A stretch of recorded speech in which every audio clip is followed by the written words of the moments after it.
ищем пока. Смотрим, дети ознакомливаются, спрашивают, в чем содержание кружка.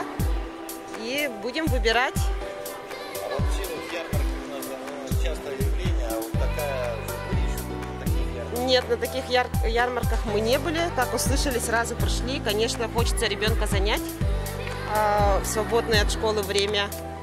И чтобы был разносторонне развитым.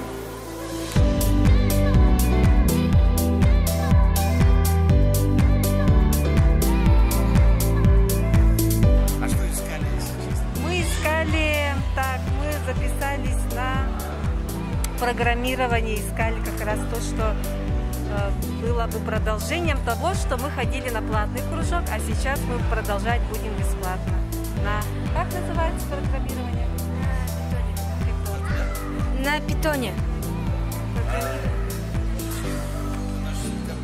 Данная ярмарка вам помогает, как родителю или найти то, что ищет? Конечно, мы пришли в одном месте и сразу нашли вот то, что искали. Очень удобно, там и парни все нам объяснили, рассказали.